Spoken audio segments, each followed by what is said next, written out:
Jetzt war es nicht mehr lange hin und Erik würde zumindest theoretisch in eine Welt eintauchen, die ihm bisher verschlossen geblieben oder zumindest erschienen war. Als dann endlich der große Tag gekommen war, konnte er die Aufregung fast körperlich spüren.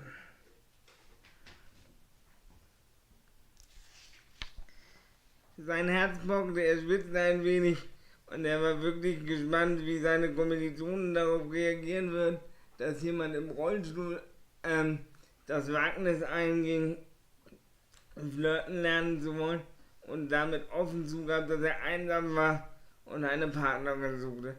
Das würde er an diesem Tag zum ersten Mal öffentlich zeigen und bekannt machen. In der Volkshochschule eingetroffen war Erik zunächst einmal überrascht, welche bunte Truppe sich dort zusammengefunden hatte und in dem Kurs etwas Neues erfahren wollte. Zu seiner Überraschung waren in dem Kurs fast nur Männer. Warum Erik das überraschte, konnte er sich zunächst selbst nicht erklären, gestand sich aber später ein, dass er wohl darauf gehofft hatte, dass er in dem Kurs jemanden treffen würde, mit dem er das Gelernte gleich würde anwenden können. Und natürlich waren alle, die in dem Kurs versammelt waren, weitaus älter als Erik und hatten allesamt schon Erfahrung mit Beziehungen, Ehen, Lebensgemeinschaften oder sonst irgendeiner Form von Partnerschaft.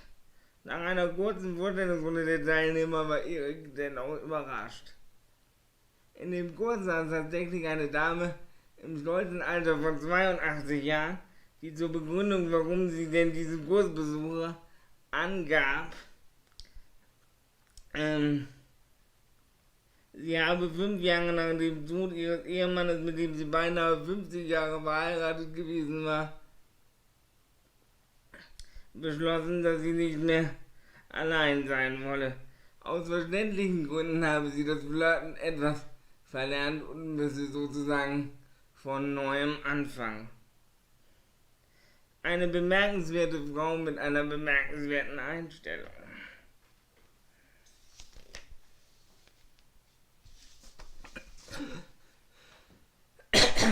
Für Erik war daran das Wichtigste, dass es offenbar keine Altersbeschränkung oder sonst irgendeine Form von Beschränkung gab, dass man sich nach einem Partner sehnte und sich wünschte, dass man sein eigenes Leben mit einem Menschen teilen durfte. Doch zurück zu den eigentlichen Inhalten des Kurses, denn schließlich war Erik deswegen gekommen. Es begann zunächst mit einem etwas überraschenden Übungskonzept, das Erik nur als Zuschauer verfolgen konnte. Trotz allem machte dies viel Spaß und es verriet Erik sehr viel. Die Kursteilnehmer waren aufgefordert worden, sich paarweise gegenüber aufzustellen und einer der beiden in jedem Paar sollte unaufgefordert eine Bewegung ausführen. Dabei war es völlig egal, ob man die Bewegung mit dem Kopf, mit dem Arm, mit dem Bein oder sonst irgendeinem Körperteil durchführte. Die Ergebnisse waren interessant und aufschlussreich. In allen Paarteams zeigte sich in etwa das gleiche Bild. Nach einer kurzen Eingewöhnungsphase, etwa 1 bis 2 Minuten, gelang es beiden Partnern fast mühelos, die Bewegung des Gegenübers auszuführen. Wie war das möglich? Die Antwort sollten Erik und die anderen Kursteilnehmer im theoretischen Teil erhalten, der danach folgte. Je sympathischer wir einen Menschen fanden, desto schneller seien wir in der Lage, uns auf ihn als Gegenüber einzustellen. In jedem Fall erfolge eine beidseitige Anpassung. Maximal nach 5 Minuten haben wir die Bewegung unseres Gegenübers so weit verinnerlicht, dass wir sie synchron ausführen können. Andernfalls wäre Tanzen ja auch gar nicht möglich. Soweit zur ersten Übungseinheit dieses Kurses. Ja.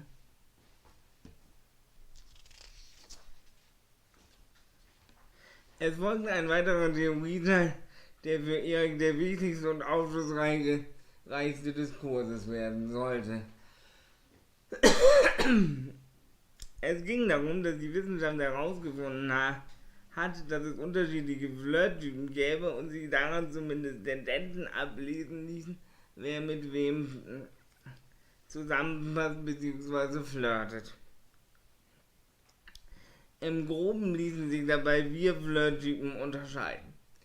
Als erstes gibt es da den Aufreißertypen. Zusammengefasst ließe dieser sich in etwa so beschreiben: selbstbewusst, vielleicht egozentriert von seiner Wirkung auf andere Menschen und potenzielle Partner so überzeugt, dass er, wann immer er Lust hat, Menschen anspricht und versucht zu flirten. In diese Kategorie wollte er sich sicher nicht einordnen. Passender erschien ihm da schon die zweite genannte Kategorie, der Sympathieflirter. Sympathieflirter würden zunächst einmal abwarten, ob ihnen ein potenzieller Partner oder eine potenzielle Partnerin, die sie körperlich attraktiv finden, auch für eine gewisse Zeit sympathisch erscheint. Der Flirt ergibt sich hierbei meistens eher als Nebeneffekt einer anderen Verbindung, sei sie beruflich oder freundschaftlich. Zwar sei ein Sympathieflirter schnell klar, dass ein Flirt prinzipiell in Frage komme, aber er braucht oft lange, bevor er diese Absicht deutlich zeigt. Als dritte Kategorie wurde der Flirtkünstler angesprochen. In diese Kategorie würde Erik seinen Freund Sven einordnen. Der Flirtkünstler besitzt eine hohe Affinität zum Flirt. Im Allgemeinen verfügt er dabei gleichzeitig über die Kreativität, aus beinahe jeder Situation eine Flirtstrategie zu entwickeln.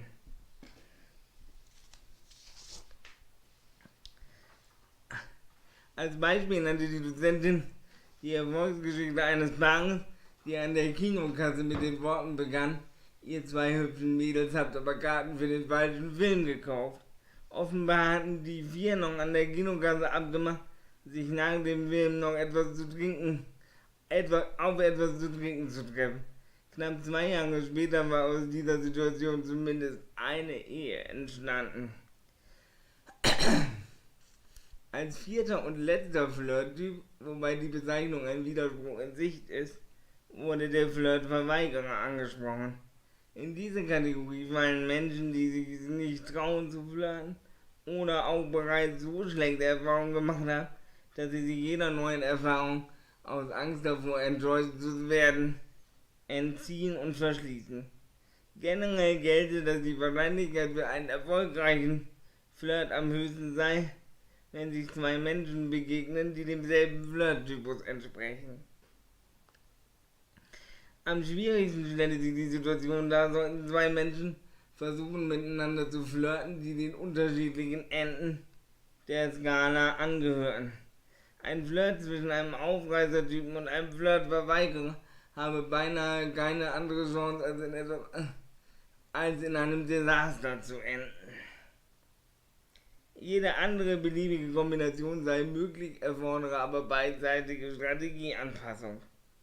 Das Gute an dieser theoretischen Erörterung sei jedoch, wie die Dozentin wenig später ausführte, dass man sie in der Realität nicht brauche, da Flirten und Partnersuche so tief verankerte Programme seien, dass sie beinahe automatisiert ablief.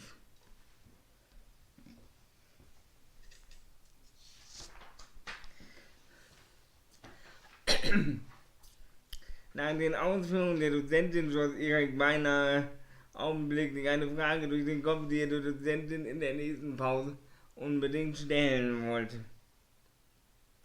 Wenn Flirten tatsächlich so ein automatisiertes Programm ist, wie die Dozentin behauptet, welche Rolle spielt denn überhaupt die Tatsache, dass ich im Rollstuhl sitze?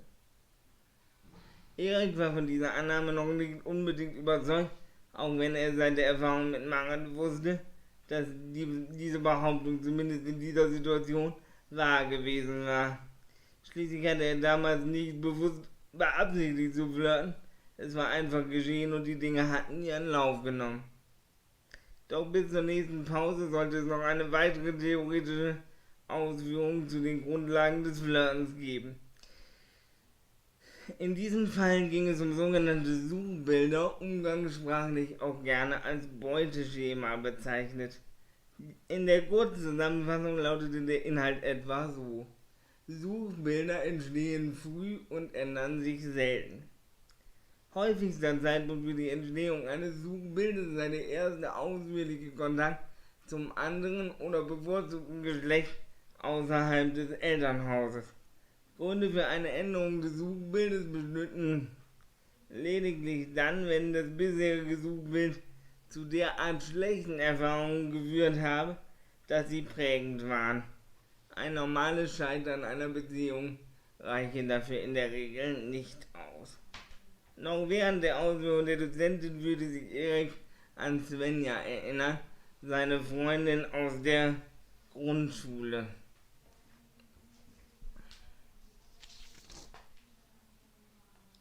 Tatsächlich musste er sich eingestehen, dass sein Suchbild noch heute etwa dem Aussehen und ihren Eigenschaften entsprach. Svenja und Erik waren nicht nur Klassenkameraden in der Grundschule gewesen, sie hatte auch eine Freundschaft verbunden und beide waren häufig im Haus des jeweils anderen zu Gast. Die Tatsache, dass Svenja und Erik häufig gegeneinander beim Wettregnen antreten mussten und sich in dieser Disziplin zwischen den beiden ein gesunder Ehrgeiz entwickelt hatte, mag daran ebenfalls einen gewissen Anteil gehabt haben, dass Erik die Zeit mit Svenja wirklich genoss. Svenja war damals ungefähr so groß wie er gewesen, hatte lange blonde Haare, blaue Augen und bereits damals war erkennbar, dass sie eines Tages eine hübsche Frau werden würde. Erik und Svenja hatten auch noch Kontakt, als sie längst erwachsen war, und das Einzige, was für Erik überraschend gekommen war, dass die inzwischen verheiratete Svenja über 1,80 Meter groß geworden war. Für Erik, der nicht einmal sicher war, ob er die 1,60 erreicht hatte, eindeutig zu groß, obwohl Svenja tatsächlich die erwartet hübsche Frau geworden war. In der darauffolgenden Pause fasste sich Erik ein Herz und stellte der Dozentin die Frage nach der Rolle seiner Behinderung. Die Antwort der Dozentin war für Erik völlig überraschend, denn sie schien so überhaupt nicht zu seinen bisherigen Erfahrungen zu passen. Die Dozentin antwortete ihm, dass ihrer Einschätzung nach Eriks Behinderung in Bezug auf das Flirten überhaupt keine Relevanz besäße. Es gehe lediglich darum, für die Dinge, die er nicht könnte, gegebenenfalls Alternativstrategien zu entwickeln.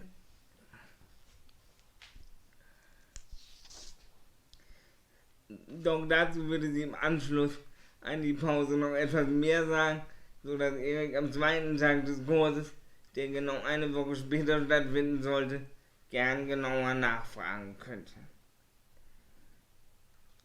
Nach der Pause führte die Dozentin aus, wie das fest in uns verankerte Programm genau aussieht. Man könne dabei etwa vom Beginn bis zum erfolgreichen Ende eines Flirts 10 Schritte unterscheiden. Schritt 1 in diese Schritt 1 sei dabei nicht mehr, als dass die beiden potenziellen Partner sich sehen.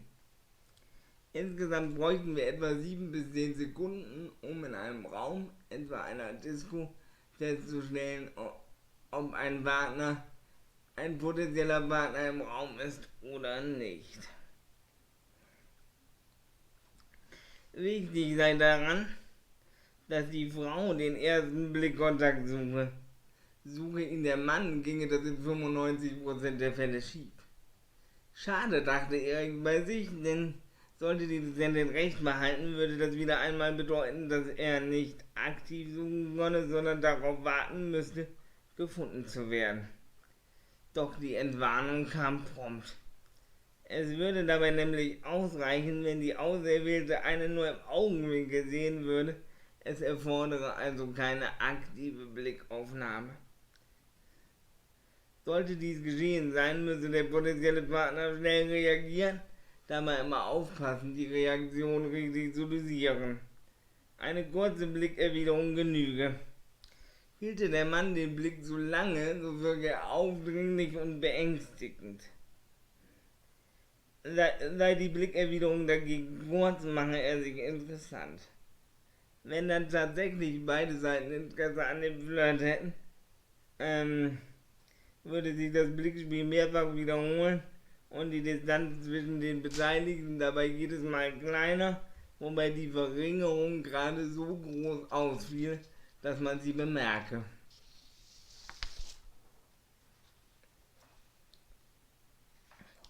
Wenn die beiden potenziellen Partner dann nach einer gewissen Zeit entweder nebeneinander oder sich gegenüberstehen, dann hätten viele Menschen Unsicherheiten in Bezug auf den Gesprächsanfang oder die berühmte erste Frage. Oft führte genau diese Unsicherheit dazu, dass ein eigentlich beidseitig gewollter Flirt an dieser Stelle nicht weitergeht. Erik lernte, dass die Angst vor der ersten Frage eigentlich völlig unbegründet sei, denn an sie erinnere man sich ohnehin nur kurz und sie spiele eigentlich keine Rolle, wenn es darum ging, die Erfolgschancen zu bewerten. Wichtig sei lediglich, dass man sie überhaupt stelle. Die oft gewählte Alternative, ein Getränk auszugeben, dann ein Gespräch anzufangen, sei deutlich weniger erfolgsversprechend, weil sie dem Gegenüber viel zu schnell die Absicht zu flirten signalisieren könnte und damit möglicherweise Angst erzeuge. Die einzige Alternative, die ebenfalls einigermaßen erfolgsversprechend ist, wäre eine kleine unauffällige Handlung, wie beispielsweise das Anzünden einer Zigarette zu übernehmen, da dies Aufmerksamkeit signalisiere und nicht Angst erzeuge. An dieser Stelle würde nahtlos der Übergang in Phase 2 erfolgen, die dann aus dem Gespräch und gemeinsam verbrachter Zeit bestehe. Sollten sich im Verlaufe dieses Gespräches gemeinsame Interessen, Überzeugungen oder Ansichten finden, so sei die Wahrscheinlichkeit für den Wunsch nach einem Wiedersehen an dieser Stelle wäre genau der Übergang zu Phase 3 nicht mehr weit entfernt. Sollte sich dieses Wiedersehen ergeben und eine der beiden Seiten flirttypische Handlungsmuster durchführen, wäre bereits Phase 4 erreicht. Sollte auch dieses Treffen erfolgreich verlaufen, wäre der Weg zu einem Wiedersehen an einem weniger öffentlichen Ort, Phase 5, geebnet. Die eben angesprochenen flirttypischen Handlungsmuster unterscheiden sich je nach Geschlecht. Während Männer dazu tendierten, eher breitbeinig zu sitzen oder auch eine eher entspannte, unverkrampfte Sitzhaltung einzunehmen, nach vorne rutschen auf dem Stuhl oder ähnliches, seien die Zeichen bei den Frauen weit weniger offensichtlich, dafür aber auch häufiger zu beobachten. Zu ihnen würde gehören, dass Frauen häufig irgendwas mit ihren Haaren machen, sei es eine tatsächlich oder auch nur scheinbar herabgefallene Strähne aus dem Gesicht entfernen oder das immer neu gebundene Haargummi. Die Handtasche einer Frau könnte ebenfalls zum untrüglichen Flirtsymbol werden. Da werde umständlich nach einem Gegenstand gekramt, von dem die Auserwählte längst wisse, wo in der Tasche er sich befände, oder das Öffnen der Handtasche falle unerwartet. Die Liste solcher kleinen Zeichen ließe sich für beide Geschlechter noch um einige Punkte ergänzen, aber laut der Dozentin müsse man sich auch hierüber keine Gedanken machen. Man würde sie in der entsprechenden Situation ohnehin wahrnehmen, ohne in der Kommunikation darauf einzugehen. Stattdessen sende man seinerseits bestärkende oder ablehnende Signale durch Mimik, Gestik oder Körpersprache.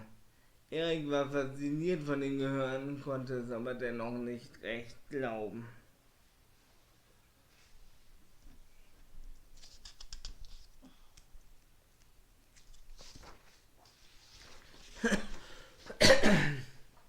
Wie war es möglich, dass etwas, von dem alle Welt glaubte, dass es aktiv ablaufe, so passiv ablief und derart außerhalb unseres Einflussbereiches schien. Schließlich hatte die Dozentin gesagt, dass wir selbst die Handlung, die unserem Gegenüber die Zeichen aussenden, allenfalls unterbewusst steuern. Auf der anderen Seite würde genau das für Erik bedeuten, dass seine Behinderung bedeutungslos wäre, denn die Auslöser für dieses Verhalten sind nur im gewissen Maße von körperlichen Attributen abhängig. Die Äußerlichkeiten, die doch eine Rolle spielen. In 90% der Fälle achtete man auf eine beliebige Kombination aus Augen und Lächeln, besaß auch Erik und sie waren nicht durch seine Behinderung beeinflusst. Mit diesen Erkenntnissen endete der erste Tag des Flirtkurses. So, ich hoffe, jetzt klappt das auch mit dem Live-Ton. Wir hatten offensichtlich am Anfang der Lesung noch immer Probleme, dass der Ton auch korrekt übermittelt wurde. Ich hoffe, jetzt können Sie mich hören. Das war ein bisschen. Ich bitte um Entschuldigung, aber ich bitte auch um Nachsicht, da das der allererste Livestream ist, den ich mache und den ich mit diesem Buch mache. Hätte mir einer gesagt, dass ich das jemals tun würde, so hätte ich gedacht, dass das gar nicht möglich ist. Aber das habe ich bis vor einem Jahr, als mein Buch erschienen ist, auch über dieses Buch gedacht. Und nun ist es ein Jahr auf dem Markt. Und ich freue mich, Ihnen mitteilen zu dürfen, dass es mittlerweile auch als Hörbuch erhältlich ist. Im Download und auch als MP3-CD bestellbar über meine Webseite, die Sie im Anschluss unter dem Video als Link finden. Nachdem Erik den Flirtkurs besucht hat und viele neue Erkenntnisse gewonnen hat, schöpft er neuen Mut und es dauert ein bisschen, aber dann begegnet ihm jemand auf ganz ungewöhnliche Weise und dort steigen wir dann in den zweiten Teil meiner Lesung ein. Das Kapitel, was Sie gleich hören, hat die Überschrift Glücksfall Stau. Die Erklärung liefert Ihnen das Buch und der Text gleich mit. Viel Vergnügen! Bevor Sie fragen, was ein Stau auf der Autobahn mit den unerfüllten Sehnsüchten eines Rollstuhlfahrers zu tun hat, werde ich Ihnen das besser gleich sagen. Eigentlich nichts. Aber ohne diesen Stau hätte sich der nun folgende Teil der Geschichte vermutlich nie ereignen können. Erik hatte zum ersten Mal in seinem Leben eine Vorlesung, die entgegen sämtlicher studentischer Gewohnheiten um 8 Uhr morgens beginnen sollte. Pünktlich hatte die Dozentin zudem mit 3 Ausrufungszeichen im Vorlesungsverzeichnis vermerken lassen.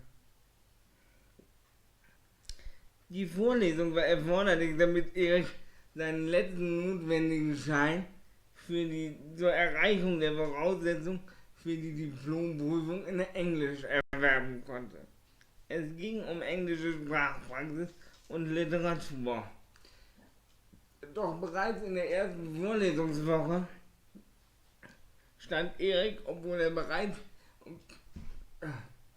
um 7:15 Uhr das Haus verlassen hatte und die Fahrt zur Uni eigentlich selten länger als 20 Minuten dauerte, im Stau. Grund war ein querstehender LKW und es würde mit Sicherheit dazu führen, dass er nicht vor 9 Uhr in der Uni würde sein können. Als er endlich dort ankam, versuchte er noch wie geplant in die Veranstaltung zu kommen, indem er sich bei meiner Dozentin entschuldigte und die Situation des Morgens erklärte.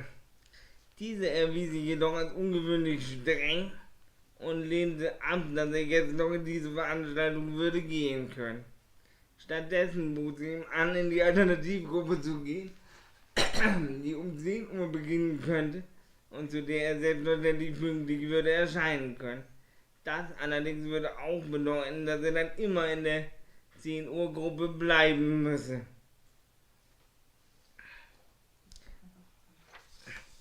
Nach der unfreiwilligen Kaffeepause, die Erik auf wundersame Weise geholfen hatte, richtig wach zu werden und die Ereignisse des Morgens fürs Erste zu vergessen, startete Erik also nun den zweiten Versuch, den Englischkurs zu besuchen.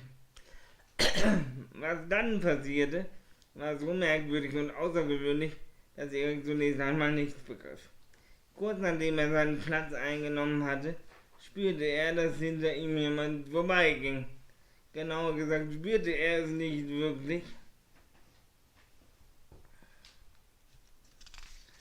sondern ihm begegnete ein ausgesprochen angenehmer Duft und sanfter Duft in der Nase.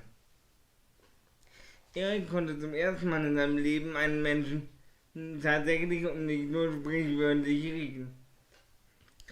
Dass dieser Mensch sich beim Umdrehen als wirklich schöne Frau erwies, die sich zudem in der Mangelung alternativer Plätze direkt neben Erik setzen musste, machte diesen Morgen für Erik perfekt. In der Vorstellungsrunde hörte er bei seiner Nachbarin besonders genau zu. Vivian, wie sie hieß, hatte lange Haare, die sehr zu Eriks Erstaunen ausnahmsweise einmal nicht blond war, sondern eher rotbraun und dazu wunderbar harmonierende braune Augen. Kaum hatte Erik das gedacht, versuchte er sich auch schon wieder zusammenzureißen. Er ermahnte sich selbst nicht und wieder in diesen Dimensionen zu denken, doch so sehr er sich auch bemühte, es gelang ihm nicht wirklich. Am Ende dieses Kurses wusste er nicht mehr, wovon er mehr mitbekommen hatte, vom Kursinhalt oder von der Frau neben ihm. Die Stunde war aber nicht nur wegen seiner Tischnachbarin außergewöhnlich, auch die Bitte der Dozentin, wegen ihres schlechten Namensgedächtnisses doch bitte diese Sitzplätze für den Rest des Semesters beizubehalten, löste in Erik eine geradezu absurde Reaktion der Freude auf, von der er nur hoffen konnte, dass sie niemand gesehen hatte. Für Erik selbst fühlte es sich so an, als habe er ein Grinsen auf den Lippen gehabt, dem selbst eine Kinoleinwand in Breite kaum nachgestanden haben mochte. Und ihn durchströmte eine Wärme, die er noch nie erlebt hatte. Von dort an hatten selbst die sonst so gehassten Montagmorgen etwas Positives.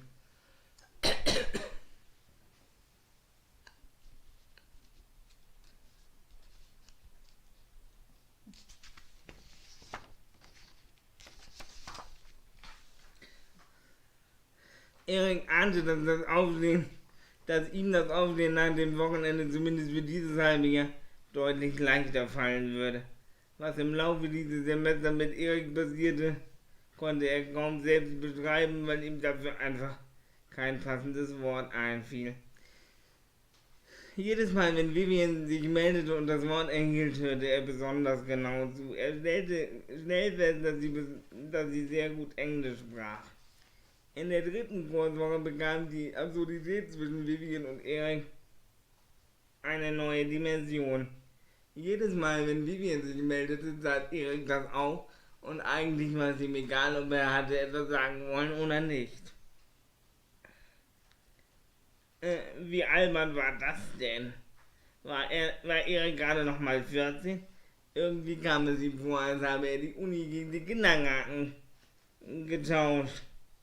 Doch so sehr Erik sich bemühte, mit dem Kopf gegen diese Albernheiten anzusteuern, umso mehr schien es ihm, als wollten ihn andere Teile seines Körpers überlisten. Am Ende der Stunde, in dem sich dieses absurde Schauspiel zum dritten Mal hintereinander zugetragen hatte, sagte Isabel zu Erik: Dich hat's aber ganz schön erwischt, oder? Was sollte Erik erwischt haben und warum ganz schön? Erik verstand auch das nicht. Nachdem auch Isabels zweiter Versuch, die von ihr unterstellte Tatsache in eleganten Worten zu umschreiben, gescheitert war, sagte sie zu Erik: Du hast dich in Vivian verknallt, oder? Eriks Versuch, das zu leugnen, war in seiner Erinnerung eine geradezu lächerliche Mischung aus Vehemenz und Halbherzigkeit. Er bestritt, in Vivian verliebt zu sein, schränkte aber im selben Satz ein, dass er sie möge und ganz dringend ihre E-Mail-Adresse brauche, da er sich entschieden habe, dass sie seine Diplomprüfung Korrektur lesen solle.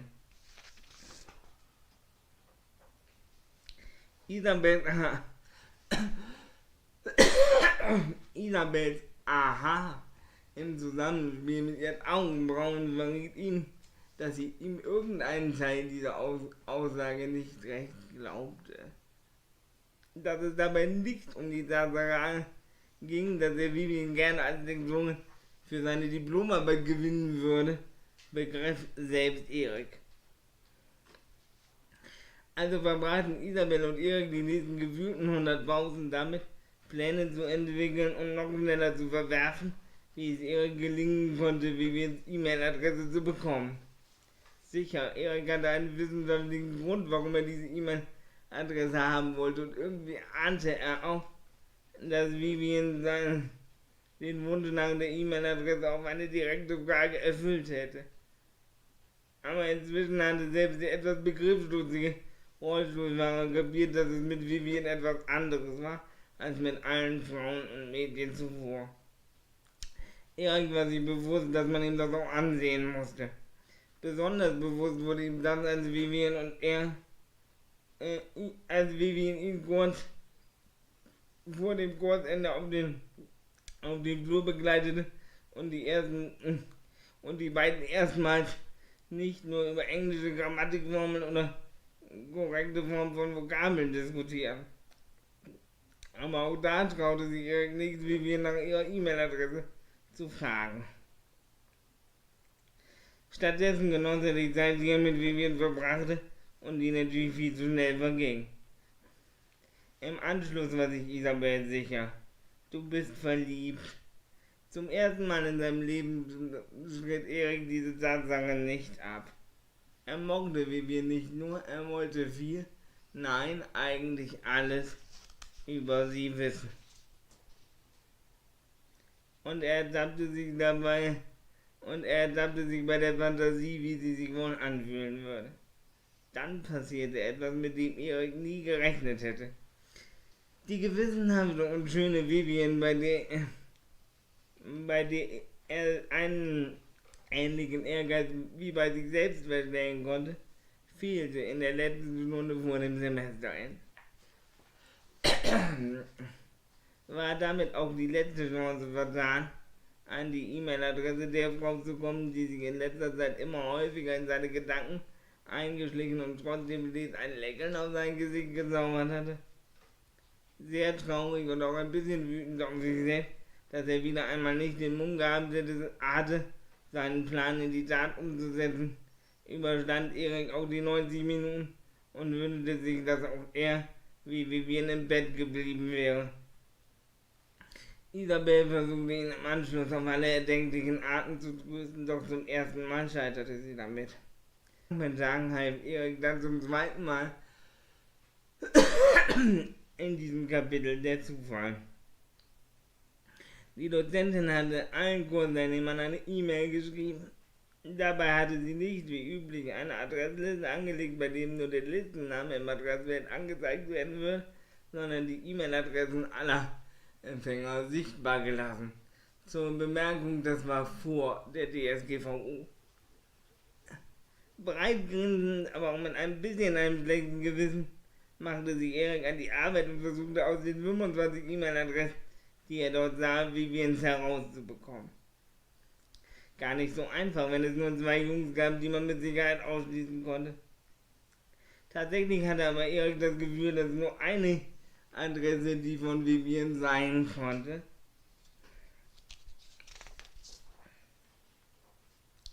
Also traute er sich und schrieb ihr unter Aufbringung sämtlicher Entschuldigungen, die ihm einfiel, eine Nachricht. Er erkundigte sich zunächst, ob es sich tatsächlich um Vivians E-Mail-Adresse handelte und, wenn dem so wäre, wie es ihr denn ginge, da er sie in der letzten Veranstaltung nicht gesehen habe. Zu Eriks großer Verblüffung dauerte es keine 5 Minuten, bis er von der E-Mail-Adresse eine Antwort erhalten hatte, die ihm bestätigte, dass es tatsächlich Vivians E-Mail-Adresse war. Zu seiner noch größeren Verwunderung gab sie unumwunden zu, dass sie die letzte Veranstaltung des Kurses geschwänzt hatte weil sie vermutlich so langweilig war, dass sie ihr Bett lieber gewesen sei. Den Lachanfall, den Erik beim Lesen dieser Nachricht bekam, musste jeder, der auch nur ansatzweise in seiner Nähe war, gehört haben. Erik antwortete sofort, dass er sich freue, dass Vivian gesund sei und dass ihre Vermutung bezüglich der Veranstaltung auf beängstigende Weise zutreffend gewesen sei.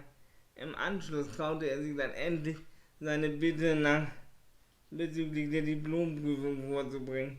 Manchmal schien es ihm, als hätte er im Rückblick, als wäre die Frage nach der E-Mail-Adresse so peinlich gewesen, dass es diesen Zufall brauchte, damit er sie bekam. Als diese Last von Eriks Schultern gefallen war, verlief die Kommunikation zwischen Vivian und ihm genauso unbeschwert wie während des Semesters. Kaum hatte er die E-Mail mit der Frage wegen der Diplomprüfung abgeschickt, begann er schon damit, Pläne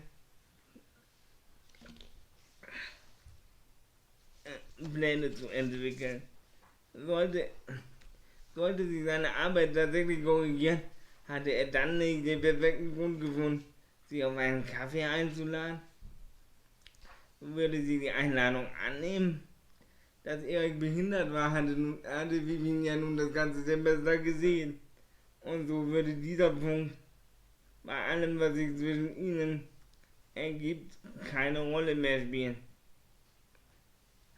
Dass er all diese Gedanken in Isabels Gegenwart geäußert hatte, störte Erik nicht mehr. Er vertraute Isabel, wie er kaum einem fremden Menschen jemals vertraut hatte, und er war sich sicher, dass sie ihn im Rahmen ihrer Möglichkeiten, so gut sie konnte, unterstützen würde.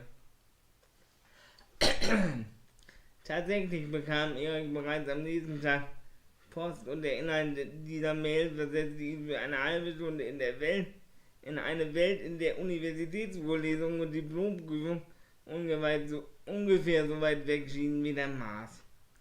Gern würde sie seine Diplomarbeit Korrektur lesen und ihm auf diese Weise helfen, schrieb Vivian.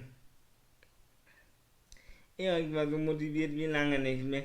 In diese Prüfung würde er noch mehr Mühe stecken, als er es gewöhnlicherweise ohnehin schon tat. Trotzdem ging die Arbeit ungewöhnlich leicht von Hand, sodass er bereits wenige Wochen später Vivian das fertige Ergebnis präsentieren konnte. Sie versprachen es innerhalb der nächsten Woche gegenzulesen und fragte, ob sie den Text auch ihrer Schwester vorlegen dürfe, die ebenfalls sprachlich sehr begabt war. Erik erlaubte auch das, und am Ende bekam er wenige, aber ausgesprochen sinnvolle Verbesserungsvorschläge,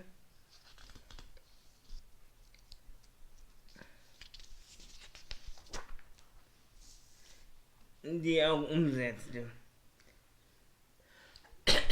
Danach gab er die Arbeit ab. In der Zwischenzeit hatte er Vivian eine Mail geschrieben, in der er ihr zum Dank für ihre Korrekturarbeiten eine Einladung zukommen ließ. Zu Eriks großer Freude nahm sie die Einladung keine halbe Stunde später an. Die Annahme war jedoch an die Bedingung geknüpft, dass das Ergebnis der Arbeit mindestens eine 2 sein müsse, dass sich Vivian sonst fühle, als habe sie die Einladung nicht verdient. Das wiederum brachte Erik in eine Zwickmühle. Sollte er gestehen, dass er Vivian auf jeden Fall einladen wollte, oder sollte er darauf vertrauen, sollte er hoffen, darauf, dass seine Arbeit gut genug war? Er glaubte daran, hatte aber auch Angst. Was würde passieren, wenn es tatsächlich nur eine 3 wäre? Die Note selbst war für Erik und seine Eltern nicht so wichtig, aber würde es bedeuten, dass er Vivian tatsächlich nicht wiedersehen konnte? Obwohl Isabel und Erik schon an der nächsten Diplomprüfung arbeiten, diskutierten die beiden in den nächsten Tagen kaum etwas anderes als die Frage, wie Erik mit Vivian verfahren sollte. Wie viele Stunden das Diskussionsthema zwischen den beiden war, daran kann sich niemand mehr erinnern. Beide sind sich jedoch sicher, es waren einige. Schweren Herzens entschied sich Erik dann auf die Leistungsfähigkeit seines Kopfes zu vertrauen. Die 3 Wochen Wartezeit bis zur Bekanntgabe der Noten erwiesen sich als endlos quälende Wartezeit, und mehr als einmal ertappte Erik sich dabei, wie er eine Mail an Vivian begann und er konnte sich nur unter Aufbringung aller Kräfte dazu zwingen, sie nicht abzuschicken. Doch Eriks geistige Leistungsfähigkeit sollte ihn auch diesmal nicht im Stich lassen. Im Gegenteil, die Arbeit war eine glatte Eins geworden, sodass Vivians Einladung nun nichts mehr im Wege stand und auch sie ihrerseits nur schwer einen Grund finden würde, sie abzulehnen. Unmittelbar nachdem Erik das Ergebnis erfahren hatte, schrieb er Vivian eine Mail, in der er um einen Termin und einen Ortsvorschlag für den Dankeskaffee bat. Wieder kam Vivians Antwort sehr schnell. Eriks Herz schien beim Anblick der ungelesenen Nachricht einen Hüpfer zu machen. Tatsächlich hatte Vivian eine Uhrzeit und einen Kaffee vorgeschlagen, wo das Treffen stattfinden sollte. Da traf es sich gut, dass Isabel gerade da war und Erik gleich mit ihr besprechen konnte, ob sie an diesem Termin ihren Dienst einmal würde verlängern können. Isabel stimmte ohne Umschweife zu, wollte aber wissen, wie lange dieses Treffen ungefähr dauern würde, damit sie ihrem Freund Bescheid sagen könne, dass sie später kommt. Was sollte Erik darauf antworten? Er hatte ehrlich gesagt keine Ahnung, wie lange es dauern könnte. Seinetwegen konnte das Treffen ewig dauern.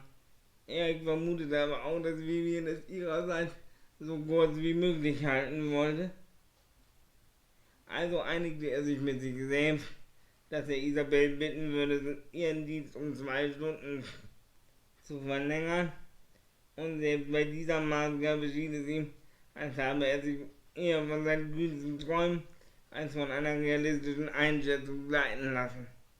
Isabel wusste jetzt Bescheid, sie würde ihn unterstützen und Erik hatte sein erstes Date, das er für sich auch so nannte.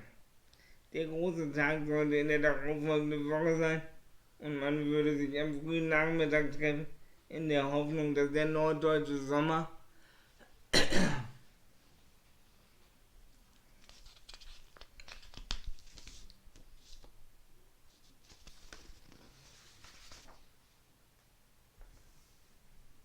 Plätze auf der Terrasse zulassen würde. Als der große Tag gekommen war, war Erik nervöser als jemals zuvor in seinem Leben. Wie würde es sein, sich mit einer Frau zu treffen, ohne dass es dafür einen Grund gab? Außer vielleicht den, dass man miteinander Zeit verbringen wollte. Als er bei dem Café angekommen war, war Erik so nervös, dass sein Herz hüpfte und dass es ihm vorkam, als müsse er sich gleich in die Hose machen. Diese Gedanken verscheuchte Vivians Anblick. Sie trug eine dunkelblaue Jeans und eine weiße, aber blickdichte Bluse. Ihr Haar trug sie diesmal offen, sodass es etwa schulterlang herabfiel. Die Jeans und überhaupt Vivians Erscheinung schienen wie ihre Figur und ihre wunderbar femininen Körperform auf geradezu unverschämte Weise zu unterstreichen und gleichzeitig von Geschmack und Stil zu zeugen. Erik wusste gar nicht, wo er zuerst hinschauen sollte und dennoch war ihm bewusst, wie sehr er darauf achten musste, dass es Vivienne nicht auffiel. Schließlich sollte das ja ein Kaffee zum Dank dafür werden, dass sie Erik geholfen hatte, eine gute Arbeit zu schreiben. Die beiden entschieden sich für einen schönen Tisch, der in der Sommersonne stand, dessen Nebentische aber unbesetzt waren. Die Uhrzeit war einfach zu spät für das Mittagessen und zu früh für den Nachmittagskaffee gewählt. Sie war ein Kompromiss zwischen Dienstplänen und von Isabel und Vivians Terminkalender gewesen. Dennoch fühlte sich Erik großartig an diesem schönen Sommertag. Irgendwie gerieten die beiden auch sofort in ein Gespräch, sodass sie zunächst einmal gar nicht merken, dass der Kellner an ihren Tisch gekommen war, um eine Bestellung aufzunehmen. Beide entschieden sich trotz der Hitze für einen Latte Macchiato. Seltsamerweise verlief das Gespräch zwischen Vivian und Erik derart unkompliziert, dass Erik fast vergaß, wie fand. Das Einzige, was ihn daran erinnerte, war sein Herzschlag, der seltsamerweise regelmäßig für 1 oder 2 Schläge auszusetzen schien. Es passierte immer dann, wenn er Vivian direkt in die Augen sah oder von ihren Haaren gefangen genommen wurde. Es schien, als würde die Zeit stillstehen und doch wie im Fluge vergehen.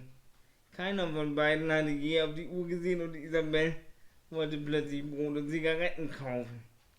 Erik musste an sich halten, nicht laut loszulachen, denn er war der Einzige, der neben Isabel wusste, dass sie nicht rauchte. Isabel wollte Erik lediglich eine Chance geben, mit Vivian alleine zu sein. Erik nahm diese Chance dankend an und ihm war plötzlich ganz warm. Einerseits, weil Isabel von sich ausgegangen war und sich somit die Frage, die Erik über viele Tage vorher beschäftigt hatte, gar nicht stellte. Er hatte gemeinsam mit Isabel überlegt, mit welchem Zeichen er sie bitten könnte zu gehen, ohne dass Vivian gleich Verdacht schöpfen würde. Als Isabel nach über einer Stunde wiederkam, ließ sich Vivian zu der Bemerkung verleihen, dass es aber ausgesprochen kompliziert sein müsse, Brot und Zigaretten zu kaufen. Zu beider Überraschung waren die Latte Macchiato-Gläser immer noch nicht leer, was Isabel für einen geschickten Konter nutzte, der alle drei in lautes Gelächter versetzte.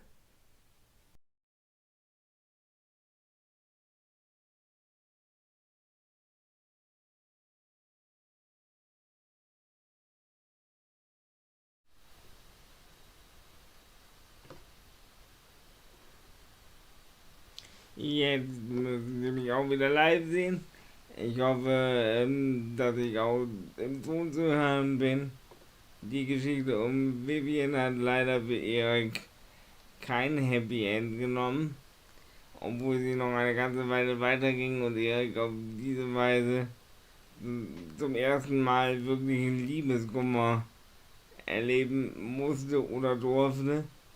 In seiner Traurigkeit um das unglückliche Ende dieses Flirts versucht er dann, sich mit dem Thema abzulenken, was eine ähnliche Faszination hat auf ihn wie junge Frauen zu dem Zeitpunkt. Und er tummelt sich in Pferdechat. Und dort gibt es tatsächlich die eine oder andere virtuelle Begegnung, aus der sich ein stabiler Mailkontakt ergibt. Und eine dieser Begegnungen führt zu etwas, was wunderschön war und was Erik zu diesem Zeitpunkt eigentlich sich nie hätte vorstellen können. Und das ist dann die letzte Szene, die ich im Rahmen dieser Lesung vorstellen möchte. Sie stammt aus dem Kapitel Virtuelles Glück. Viel Vergnügen. Der Kontakt mit Geeks endete zunächst und er hatte ihn beinahe schon verdrängt. Plötzlich, es war 22:48 Uhr an einem Mittwochabend, bekam er wieder eine E-Mail. Keks entschuldigte sich für den spätabendlichen elektronischen Überfall, aber Erik konnte ihr bestimmt helfen. Es waren nicht gerade die kleinsten Erwartungen, die Keks hatte, dachte Erik mit einem breiten Lächeln im Gesicht. Als er die elektronische Nachricht von Keks weiterlas, verschwand ihre Hoffnung. Sie breitete ihm etwas umständlich auf, dass sie im Rahmen ihrer Ausbildung eine Facharbeit zum therapeutischen Reiten schrieb. Dabei würde sie gern einmal Insider-Informationen haben, ob Erik sich vorstellen könnte, einmal aus dem Nähkästchen zu plaudern. Nichts lieber als das, dachte Erik, kaum hatte er diesen Satz gelesen. Der nächste Satz verwirrte ihn, ohne ihn abzuschrecken. Sie bräuchte die Information allerdings bis morgen. Inzwischen war es nach 23 Uhr am Abend geworden und eigentlich wollte Erik sie gerade ins Bett bringen lassen. Dennoch fühlte sich Erik sehr geehrt und so fragte er seine Eltern unumwunden, ob er noch schnell eine kurze E-Mail schreiben dürfe. Kein Problem, antwortete ihm seine Mutter. Überhaupt schienen seine Eltern wieder zunehmend zum Glück als früherer Tage zu werden. Erik schrieb und schrieb, nichts ließ er aus. Er erzählte viel mehr, als für eine Facharbeit nötig gewesen wäre. Neben all dem therapeutischen Nutzen, den Erik durch die Hypotherapie erfuhr, berichtete er ihr auch von den psychosomatischen Wirkungen des Reitens. Gegen 0:30 gegen 0:30 hörte Erik aus dem Schlafzimmer die etwas seiner Eltern, die Schlaftrunken, fragen, ob er die Mail bald fertig haben würde. Erik hatte gefühlt etwa die Hälfte dessen geschrieben, was er zu sagen hatte. Gleich fertig, rief er zurück, aber seine Eltern waren bereits wieder eingeschlafen. Da er nichts mehr hörte, schrieb er weiter, bis kurz nach 2. Dann hatte er alles erzählt. Erik wollte an diesem Abend alles erzählen, was mit der Hypotherapie zu tun hatte. Schließlich war Keks die erste Person, die sich offenbar für die Effekte des therapeutischen Reins interessierte, und der Gedanke an dieses Buch war so weit weg wie mein behinderter Freund vom ersten Kurs. Erst als Erik die Mail am nächsten Morgen ausdruckte, stellte er erstaunt fest, dass er fast 7 komplette DIN A4 Seiten zum Thema geschrieben hat. Das überraschte dann selbst Erik. Gegen Mittag hatte er bereits wieder Post von Keks in seinem elektronischen Briefkasten. Gespannt öffnete er ihre Mail als erste, obwohl bestimmt 10 weitere, 3 davon mit höchster Priorität, in seinem Postfach auf ihn warteten. Keks bedankte sich sehr für Eriks ausführliche Antwort. Sie wunderte sich über das Vertrauen, das er einer nahezu völlig unbekannten Person entgegenbrachte. Es wären genau diese Insider-Einblicke gewesen, die sie sich gewünscht habe und die sie brauchte. Sie habe bereits erste Rückmeldungen auf den mündlichen Kurzvortrag der Facharbeit erhalten, obwohl die Bewertung der schriftlichen Ausarbeitung natürlich noch ausstünde. So wie es derzeit aussehe, würde es eine sehr gute Benotung werden. Nach vielen weiteren Sätzen des Dankes und der Bitte, dass Erik sie auch weiterhin auf dem Laufenden über seine Fortschritte auf dem Pferderücken halten möge, erzählte Keks von Ricky, ihrem Waller, den sie zunächst als Reitbeteiligung kennengelernt hatte, um später zu seiner stolzen Besitzerin zu werden. Ein Umstand, der sie offenbar so glücklich machte, dass man es beinahe in jeder Silbe spüren konnte. Sie fragte ihn, was sie ihr Gutes tun könne, als Dankeschön für seine Offenheit. Sie schloss die Mail mit einer Frage, die Erik niemals erwartet hatte. Vor der Grußformel wollte Keks noch wissen, ob er Single war.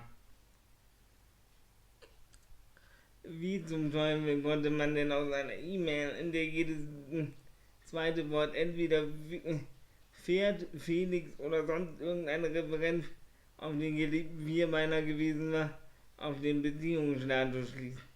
Erik war vollends verwirrt. Wie war sie überhaupt auf diese Frage gekommen? Diese beiden Fragen stellte Erik dann auch in seiner Antwortmail. Die Sache mit dem Dankeschön lehnte Erik halbherzig ab, nur um dann doch noch zu fragen, ob Keks eventuell eine Möglichkeit hätte, Fotos oder noch besser Videos von Ricky zu machen. Erik erzählte ihr von seinem Wunsch, Pferdeverhalten in natürlicher Umgebung zu beobachten und wie sehr er seinen Vierbeiner vermisste. Er schickte die Mail ab, allerdings rechnete er nicht unbedingt damit, dass sich aus dieser Konversation mehr entwickeln würde als das, was sich bereits entwickelt hatte. Wenige Stunden später hatte er bereits wieder eine Antwort. Was er dort las, irritierte Erik, zauberte ihm aber auch ein Lächeln aufs Gesicht. Erik spürte sogar, dass sein Gesicht warm wurde. War er gerade errötet? Keks hatte, kurz zusammengefasst, etwa das Folgende geschrieben. Wer etwas zwischen den Zeilen lesen konnte, dem fiel es nicht sonderlich schwer herauszubekommen, dass Erik solo sei und dass sie für ihn mehr waren als nur tierische Therapeuten. Für sie wäre das wunderbar, denn Ricky wäre derzeit ihr bester Freund und auch sie war derzeit und so länger ebenfalls ungebunden. Ach ja, die Bitte nach den Fotos und Videos würde sie nach ihren besten Möglichkeiten erfüllen. Das klang für Erik nach viel mehr, als er zu hoffen gewagt hatte, auch wenn ihn die Offenheit von Susanne, wie Gege sich am Schluss dieser E-Mail vorstellte, wunderte und im selben Moment freute. In den folgenden 10 Tagen schrieben sie Susanne und Erik genau 23 E-Mails. Sie hatten in diesen Mails nicht nur über therapeutisches Reiten und das Glück der Pferde gesprochen. Sie hatten sich gefragt, wie der Tag des jeweils anderen gewesen und verlaufen war. Sie gefragt, was sie in den nächsten Tagen machen würden. In der 20. Mail dieser langen Reihe wird Erik in der PS Susannes Nutzerdaten für einen weit verbreiteten Messenger. Wenn Erik auch ein Konto für diesen Messenger besäße, dann hätte sie heute Abend eine Überraschung für ihn. Erik hatte zwar ein Nutzerkonto für den Nachrichtendienst, das er vor langer Zeit einmal angelegt hatte. Er hatte aber sowohl seine Nutzerdaten vergessen, als auch die zur Verbindung notwendige Software deinstalliert.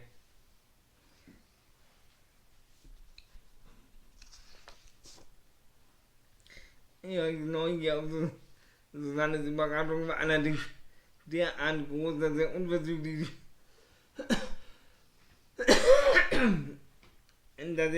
die Software herunterlud und die nächsten 1,5 Stunden damit verbrachte, seine Nutzerdaten zu suchen. Als er die Hoffnung, sie zu finden, schon fast aufgegeben hatte, kam Erik die rettende Idee. Einer seiner Freunde, mit dem er eigentlich nur telefonierte oder per E-Mail kommunizierte, hatte ihm einmal erzählt, dass auch er einen Nutzerkonto für diesen Nachrichtendienst besaß. Also entschied sich Erik, seinen Freund eine Mail zu schreiben mit der Bitte, dass er ihm seine Nutzernummer mitteilen möge. Es war bereits fast Mittag an diesem Tag und Erik betete, dass sein Freund rechtzeitig antworten würde. Mehrere Stunden vergingen, aber am Nachmittag, rechtzeitig zum Kaffee, hatte er ihm die gewünschten Informationen zugesandt. Die Hälfte der zur Überraschung notwendigen Nutzerdaten hatte er jetzt. Eriks Passwort wollte ihm allerdings partout nicht einfallen. 10 Versuche wollte er sich geben, bevor er Susanne informierte, dass er seine Nutzerdaten verlegt hatte oder über die Internetseite des Nachrichten ein neues Konto anzulegen.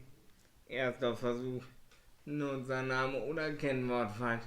Zweiter Versuch, Nutzername oder Kennwort falsch. Dritter Versuch, Nutzername oder Kennwort falsch. Auch die nächsten 5 Versuche führten in dieselbe Sackgasse. Versuch Nummer 9. Erik, wen man regelmäßig benutzt hatte, nun aber nicht mehr verwendete. Wie war noch gleich die Schreibweise? Der Rollstuhlfahrer wählte die einfachste Schreibweise ohne Großbuchstaben. Pragmatisch. Er hatte bereits damit gerechnet, dass es enden würde wie immer. Doch dann ertönte das Geräusch des erfolgreichen Login.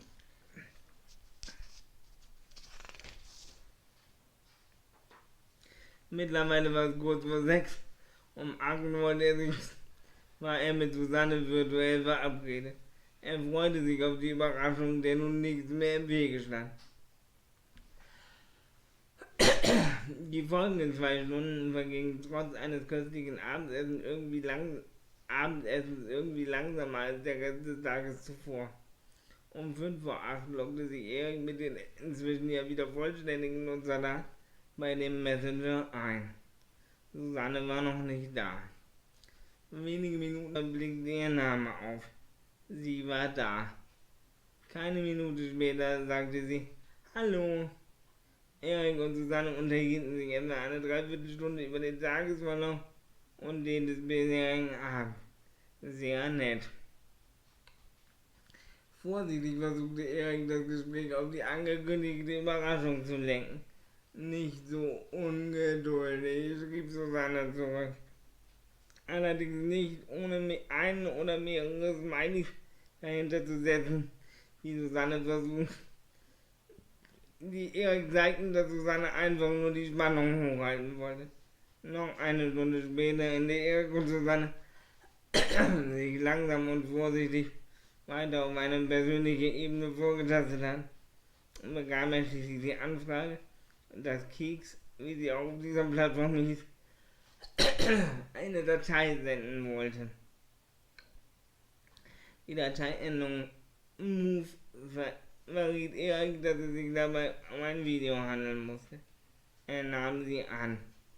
Pling, eine Textnachricht. Die Überraschung. Pling, eine zweite Nachricht. Schon gespannt.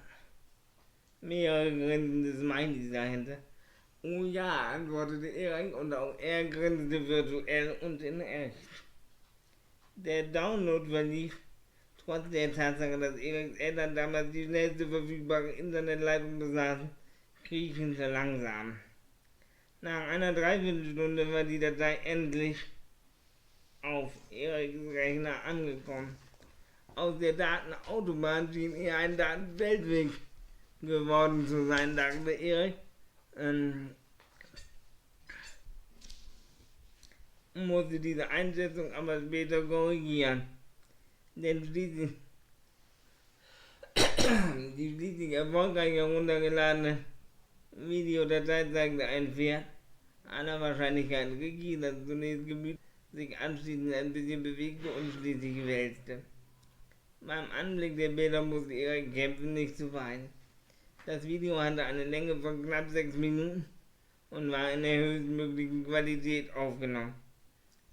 Erik freute sich wahnsinnig und dennoch fühlte es sich an, als hätte Keks Erik ein viel zu großes Dankeschön als Gegenleistung gegeben.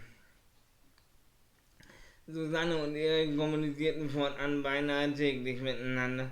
Es blieb lange oberflächlich, wenn auch ehrlich und beidseitig ausgesprochen herzlich.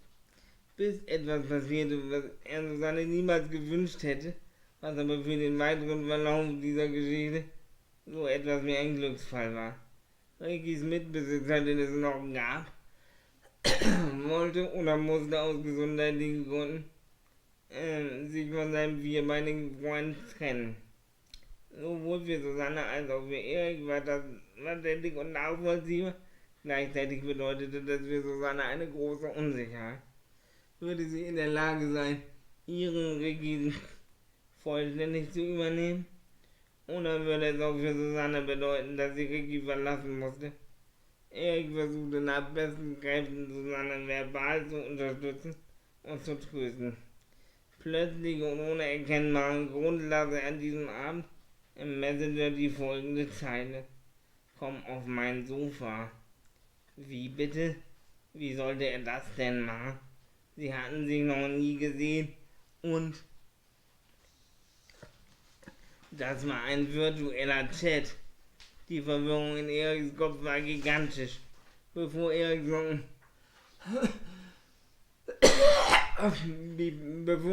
noch irgendetwas hatte sagen oder besser gesagt schreiben können, hatte Susanne Folgendes in den Messenger geschrieben: Ich sehe die Skepsis in deinen Augen. Ich weiß, dass du eine Lehne im Rücken brauchst und an den Seiten, und doch würde ich dich jetzt gern abschneiden und auf mein Sofa tragen, damit du in meiner Nähe sein kannst. Ohne viel nachzudenken, antwortete Erik: Dann traue dich und tu es einfach. Hatte er das wirklich geschrieben? Und was war das eigentlich? Egal. Noch war es egal. Erik genoss es. Völlig perplex war Erik allerdings, als Susanne noch während er in diesem Gedanken verweilte, das Folgende schrieb: Ich komme langsam auf dich zu, Berühre gewollt ungeschickt deine Hand, schneide dich ab und trage dich auf mein Sofa. Eine Hand habe ich dabei unter den Kniekehlen, die zweite in etwa auf Nackenhöhe. Du bist nicht so schwer, wie ich gedacht hatte. Der Weg ist nicht weit. Ich setze dich aufs Sofa, setze mich daneben und bin froh, dass du da bist. Was genau wurde das hier? Auf welchem Weg waren sie? Abrupt wurde Erik aus den Gedanken gerissen. Wieder eine Nachricht von Susanne. Ich lege meinen Kopf auf deine Schulter, die Handhabe auf deinem Rücken und frage dich flüsternd ins Ohr. Habe ich dir wehgetan, als ich dich getragen habe? Nein, hast du nicht, flüsterte Erik zurück. Auf dem virtuellen Sofa sitzen, redeten und redeten die beiden Stunden lang über alles Mögliche, vor allem aber über die neue Situation mit Ricky. Wie sollte Susanne das Geld zusammenbekommen? Vor allem, was würde das an Folgekosten nach sich ziehen? Ricky war zwar noch nicht unbedingt alt, er ist 16, wie Erik ein paar Tage später erfahren sollte, aber dennoch würde ein paar Jahren unabwendbar Tierarztkosten höheren Ausmaßes oder eine schwere Entscheidung auf Susanne zukommen. Keine Entscheidung, die Susanne sich einfach machen würde, so wie wusste Erik bereits jetzt. Gleichzeitig spürte er aber auch, dass Susanne ihren Ricky wirklich mochte und er selbst wusste ja seit seiner erzwungenen Abstinenz von Felix, wie sich das anfühlte. Irgendwann spät an diesem Abend verabschiedeten sich Susanne und Erik mit sehr unterschiedlichen Gefühlswelten voneinander. Susanne bedankte sich bei Erik und schien vor allem dankbar dafür, sich all das endlich einmal von der Seele mit jemandem außerhalb der Familie geredet zu haben. Erik hingegen war froh und glücklich über das Vertrauen, das Susanne ihm entgegengebracht hatte, einerseits und gleichzeitig sehr nachdenklich. Wie sollte oder könnte er Susanne in dieser Situation helfen? Wie würde er sich in einer vergleichbaren Situation verhalten? Er wusste es nicht. Woher sollte er auch? Er hatte noch nie ein Pferd besessen und obwohl er in letzter Zeit öfter davon geträumt hatte, würde er es aller Wahrscheinlichkeit nach auch nie tun. Aber vielleicht brauchte Susanne ja auch nur jemanden, der ihr zuhörte und sie verstand. Ersteres würde er garantiert tun, letzteres nach all seinen Möglichkeiten versuchen. Mit diesen Gedanken und einer beinahe absurden Gewissheit, dass es an diesem Abend nicht sein letztes Gespräch mit Susanne auf dem virtuellen Sofa gewesen sein wird, rief Erik seine Eltern, damit sie ihn ins Bett bringen konnten.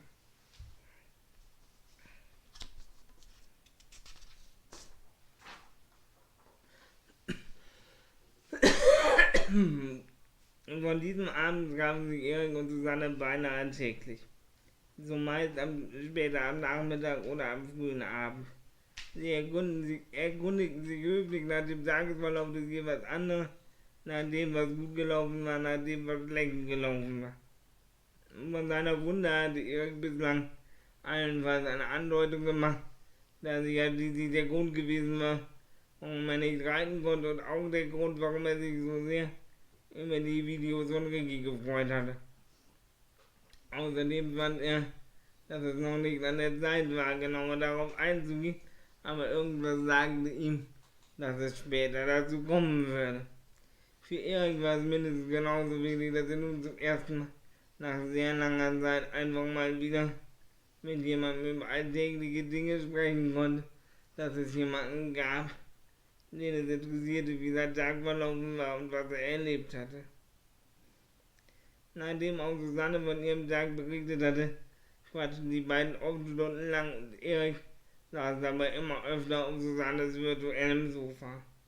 Je öfter es dazu kam, umso öfter ertappte sich Erik bei der Frage, was würde passieren, wenn wir uns virtuell berühren? War das möglich? Wie würde man das beschreiben? Erik schob den Gedanken erst einmal zur Seite. Schließlich wollte er nicht schon wieder einer von einer Grenze erfahren, die es dann eben auch nur virtuell gab. Aber tat das dann weniger weh? War das besser? All diese Fragen sollten sich später von selbst klären. Und es war Susanne, die sie beantwortete, ohne sie gestellt zu haben. Susanne hatte einen schweren Tag gehabt. Irgendetwas war mit Ricky nicht in Ordnung gewesen, so viel hatte sie gespürt. Aber mehr als das Bauchgefühl war es nicht gewesen und die Sorge um Ricky lastete schwer auf ihr, denn von ihrer sonst ansteckenden Fröhlichkeit und den liebevoll frechen Sprüchen war wenig übrig geblieben. Plötzlich sagte Susanne unvermittelt: Ich möchte meinen Kopf an deine Schulter legen und einfach dort liegen bleiben. Das tat sie dann auch und so schrieben sie die beiden beinahe eine halbe Stunde lang, wie sie sich gegenseitig versuchten zu trösten. Dass es für Erik möglich war, selbst in einem virtuellen Gespräch so etwas wie Wärme, Geborgenheit und Frieden zu finden, überraschte ihn. Trotzdem ging er an diesem Abend zufrieden und glücklich wie schon sehr lange nicht mehr ins Bett, denn dass es wieder einmal sehr spät geworden war, interessierte ihn nicht. Über lange Zeit beherrschten Ricky und seine Gesundheit die Gespräche zwischen den beiden und auch das gegenseitige Anlehnen und Trösten, die vorsichtigen Berührungen und gegenseitiger Respekt wurden zunehmend feste Bestandteile zwischen den beiden. Immer häufiger ertappte sich Erik bei den Gedanken, ob er wohl gerade dabei war, eine virtuelle Beziehung zu starten oder ob Susanne das überhaupt zulassen würde. Zwar wusste Erik, dass auch Susanne ohne festen Partner war, aber das bedeutete ja nicht zwangsläufig, dass zwei Singles, die sich zufällig über den Weg liefen, beide auf der Suche waren und miteinander eine Beziehung starteten. Trotzdem fühlte sich Erik von der Idee fasziniert und irgendwie schien es auch einfach, einen Korb von jemandem zu bekommen, den man noch nie gesehen hatte.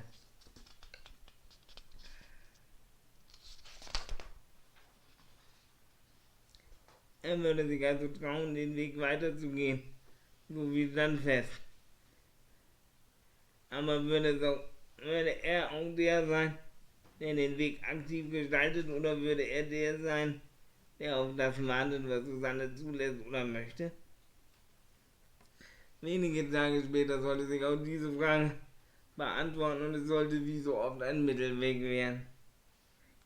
Es war in Düsseldorf so wie auch in Eriks Heimatstadt ein sehr warmer Tag gewesen und so knöpfte am Abend auf dem Sofa Erik sein Hemd auf.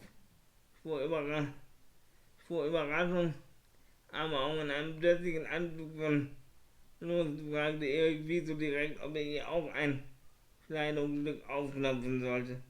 Jetzt war es an Susanne, etwas geschockt zu reagieren. Grund dafür war aber weniger das, was Erik gesagt hatte, sondern vielmehr, wie er es gesagt hatte.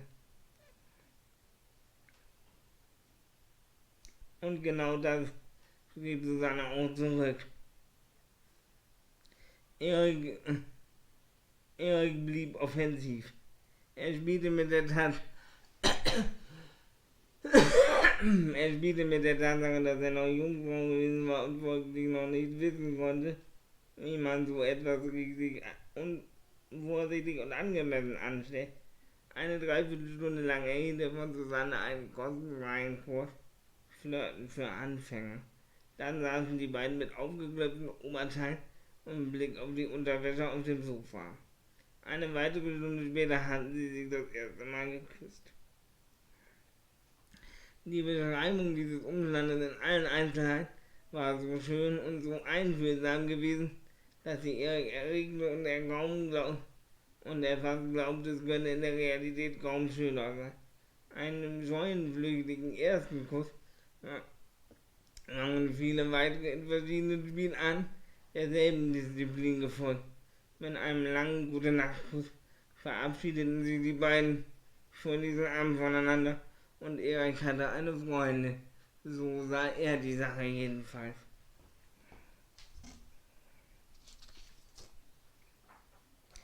Das Glück, das er dabei empfand, ließ sich kaum in Worte fassen. Es war, als hätte sich sein lang gehegter Traum erfüllt und der Hüpfer, den sein Herz jedes Mal machte, wenn er mit Susanne sprach, bestätigte ihn in seiner Entscheidung. Über Wochen blieb es beim Küssen, Zärtlichkeit und irgendwie auf dem Halbweg zu einer Beziehung, bis es erneut ehrlich war. Bis es erneut ehrlich war, der die Grenze versuchte zu verschieben, auch dieses Mal so offensiv. Aber auch dieses Mal ohne Abfuhr, sondern mit der etwas kessen Antwort. Aber ich glaube, auch dafür gehen wir nochmal ins Trainingslager und ich bin deine Trainerin. 2 Tage nach diesem Satz hatten sich Erik und Susanne das erste Mal komplett ausgezogen. Eine Woche später hatten sie zum ersten Mal miteinander geschlafen. Es fühlte sich seltsam an, es nur in Worten zu tun, und dennoch fühlte sich Erik glücklich wie nie und er war sich sicher, dass er in dieser Zeit nicht mehr nach einer Freundin würde suchen müssen. Tatsächlich entwickelte sich die Beziehung viel besser und intensiver, als Erik zu träumen gewagt hatte. Neben all dem, was Susanne bereits von Anfang an für Erik besonders gemacht hatte und was sie zu einem wichtigen Menschen in seinem Leben werden ließ, wurde nun auch virtuelle körperliche Liebe zu einem festen Bestandteil zwischen den beiden. Sie liebten sich regelmäßig, mal innig, mal schnell, mal sanft, mal ausgiebig. Oft war Susanne, die dabei den Ort bestimmte. Dabei achtete sie sorgsam darauf, dass sie die Anforderungen von Eriks Behinderung berücksichtigte. So baute sie ihm beispielsweise unter dem Apfelbaum ein Lager aus Kissen, das er als Armstütze nutzen konnte, während sein Rücken sicher am Baumstamm angelehnt war und Susanne ihn ebenfalls berührte, um ihm Halt zu geben. Im Anschluss ließ man sich gemeinsam in das Kissenlager fallen, rochen das Glas und küsste sich innig. Je länger und öfter das so ging, inzwischen waren die beiden seit über einem Monat ein festes Paar, umso heftiger spürte Erich, dass ihn der Gedanke auch körperlich vollständig erregen konnte. Die Beziehung zwischen Erik und Susanne entwickelte sich für Eriks Geschmack großartig. Die Tatsache, dass er nach der anfänglichen Verliebtheit mehr und mehr Alltagsfragen in den Mittelpunkt rücken, störte ihn ebenfalls wenig. Schließlich bereitete ihm das genauso viel Freude, Susanne in Frisur- oder Kleiderfragen zu beraten oder ihm bei Problemlösungen zu helfen. Für beides war Vertrauen und Zuneigung nötig. Insgesamt 8 Monate sollten Erik und Susanne ein glückliches Paar bleiben und auch Eriks Eltern fragten zumindest nicht bewusst nach, obwohl er sich beinahe sicher war, dass sie etwas mitbekommen hat. Schließlich hatten Susanne und er sich einmal bis um 4:30 morgens geliebt und Erik war erst danach ins Bett gegangen. Die verschlafene Frage, was Erik denn so gegen 3 Uhr nachts so Wichtiges in einem Online-Chat zu tun habe, die aus dem Elternschlafzimmer gekommen war, hatte er besser nicht beantwortet. Das war auch nicht nötig gewesen, denn seine Eltern waren beinahe umgehend wieder eingeschlafen. Das war sie also, meine erste virtuelle Lesung aus meinem Buch Liebe, unmöglich. Danke für Ihr Interesse und bedanken möchte ich mich natürlich auch bei meiner Technikassistenz, die mein Bruder freundlicherweise übernommen hat. Denn ohne Assistenz wäre auch diese Veranstaltung wie mein gesamtes Leben nicht möglich. Ich danke Ihnen für Ihr Interesse und hoffe auf ein baldiges Wiedersehen.